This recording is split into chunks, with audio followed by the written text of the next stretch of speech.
Taste the Daily. பூட்டி கிடந்த அரசு மருத்துவமனையில் அலம்பல் செய்து ஸ்டாலின் ஆட்சியில் அரசு மருத்துவமனைகளில் நிலவும் அவல நிலையை அம்பலப்படுத்தி இருக்கிறார் விளம்பர வெறியர் மா சுப்பிரமணியன். விளம்பர முகத்தால் ஸ்டாலின் ஆட்சியின் லட்சணத்தை அமைச்சர் போட்டுடைத்தது குறித்து விவரிக்கிறது இந்த செய்தி தொகுப்பு.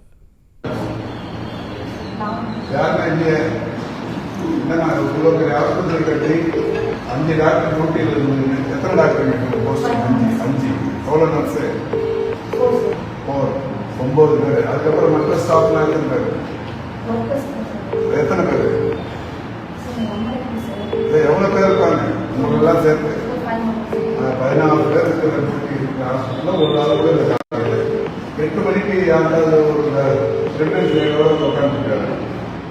என்னன்னு ஸ்டாலினை ஓவர்டேக் செய்துவிட்டார் அமைச்சர் என புலம்பிக் கொண்டிருக்கிறார்கள் வேலூர் உடன்பிறப்புகள். காலையில் பூட்டிய மருத்துவமனைக்கு சென்று அமைச்சர் மாசு செய்த ஆய்வு நாடகம்தான் இந்த புலம்பலுக்கு காரணம். இன்று வேலூரில் மருத்துவர்கள் செவிலியர்கள் நியமிக்கப்படாத பல்நோக்கு மருத்துவமனையை ஸ்டாலின் திறந்து வைத்து விளம்பரம் செய்ய இருக்கிறார். அவர் அதை திறந்துவிட்டால் எல்லா ஊடக உடன்பிறப்புகளும் அவரை பற்றித்தான் பேசுவார்கள். ஸ்டாலினுக்கு முன்பு வரலாற்றில் இடம் பிடிக்க விரும்பிய மாசு வழக்கம் போல வாக்கிங் செல்லும் போது ஆய்வு செய்வாரே அந்த நாடகத்தை நடத்தி இருக்கிறார்.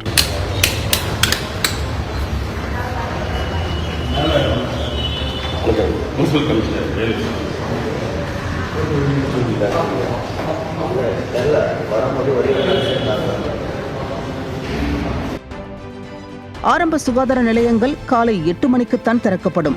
அதற்கு முன்பாகவே கேமராமேன்களை அழைத்துக் கொண்டு வாக்கிங் புறப்பட்ட அமைச்சர் சுகாதார நிலையம் மூடியிருப்பது தெரியாமல் சிக்கிக் கொண்டார். நல்ல காலம் அங்கு ஒரே ஒரு செவிலியர் இருந்ததால் அந்த ரெக்கார்டு புக்கை எடுங்க, இப்போ எத்தனை பேர் டியூட்டியில இருக்கணும், யார் டியூட்டியில இருக்கீங்க என ஸ்ட்ரிக்டாக பேசி நாடகத்தை நல்லபடியாக முடித்துக் கொண்டார்.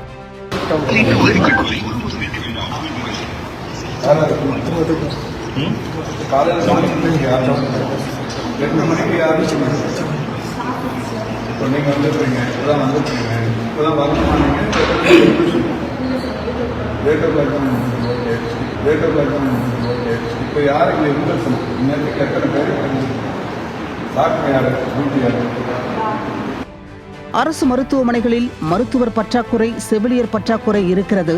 ஒரே மருத்துவர் பல மருத்துவமனைக்கு செல்லும் சூழல் இருக்கிறதென எதிர்க்கட்சித் தலைவர் தொடங்கி சாமானியர்கள் வரை பலரும் சொல்லிவிட்டோம்.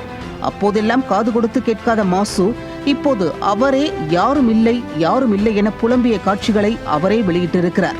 ஸ்டாலினுக்கு முன்பாக செய்தியில் வர வேண்டுமென விளம்பர வெறியில் அமைச்சர் செய்த செயலால் ஒரு நன்மையும் நடந்திருக்கிறது. ஸ்டாலின் ஆட்சியில் அரசு மருத்துவமனைகளின் அவல நிலை என்ன என்பதை அவரே ஒப்புக்கொண்டுள்ளார். மேல் விசாரத்தில் யார் டியூட்டி இருக்கணும்? காலையில் டாக்டர்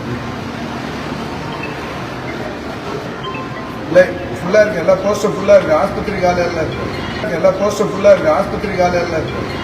இப்படி அமைச்சரே அதிர்ச்சிக்குள்ளாகும்படி அரசு மருத்துவமனைகளை சீரழித்த இந்த ஆட்சி தொடர வேண்டுமா?